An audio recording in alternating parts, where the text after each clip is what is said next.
Hello everyone. He who denies the Father and the Son is Antichrist.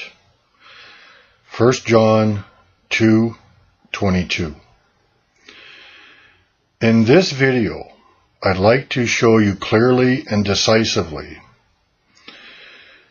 how it ultimately comes down to this. You must either deny the doctrine of the Trinity, or you must deny the Father and the Son. And it comes down to that.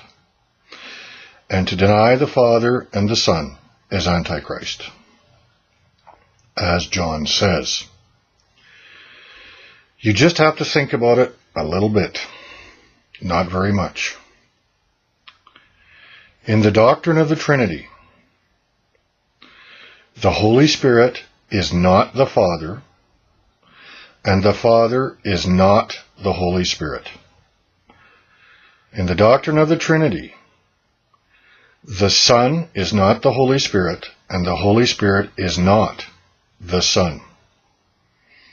That's just a given in the doctrine of the Trinity. You can't have the doctrine of the Trinity and say the Father is the Holy Spirit. You can't have it in the doctrine of the Trinity that the Son is the Holy Spirit. Otherwise, you wouldn't have three persons. Because in the doctrine of the Trinity, the Holy Spirit is a third person. And if you say the Father is the Holy Spirit, they're one and the same person, and you don't have three persons anymore, and you don't have the doctrine of the Trinity. So in the doctrine of the Trinity, the Father is not the Holy Spirit, and the Holy Spirit is not the Father. The Son is not the Holy Spirit, and the Holy Spirit is not the Son. All right? The Scriptures teach us that believers have one Spirit, the Holy Spirit. The Scriptures also teach us that the Father and the Son come to make their home in us. And you can read about that at John 14. And there's several other passages that essentially say the same thing.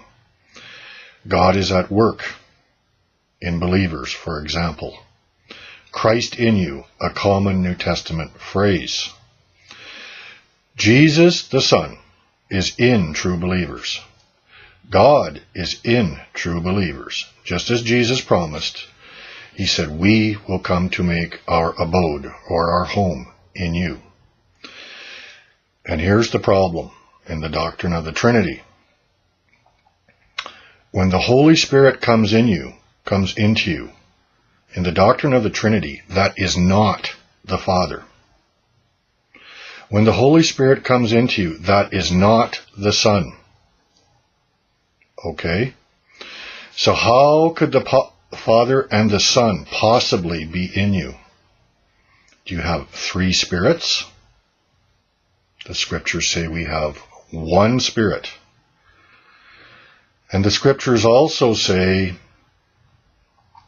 that the Father and the Son come to make their home in us.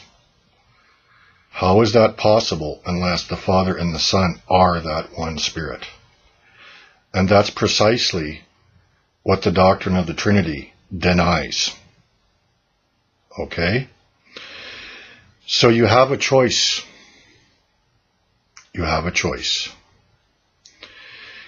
If you agree that you have one Spirit in you, and all believers have one Spirit in them, as the Scriptures say over and over, then the Father and the Son have to be that Spirit, which shows the doctrine of the Trinity to be false. And you must deny the doctrine of the Trinity as a false doctrine. Or you accept the doctrine of the Trinity, and you accept that the Father and the Son are not in you. You deny that the Father and the Son in you are in you, because they can't be in you. The Holy Spirit is not the Father or the Son, and the Father or the Son is not the Holy Spirit, and you only have one Spirit in you. You see that? And so you must deny that the Father and the Son are in you. That's Antichrist, friend. You need to think about this very, very, very carefully. God bless you.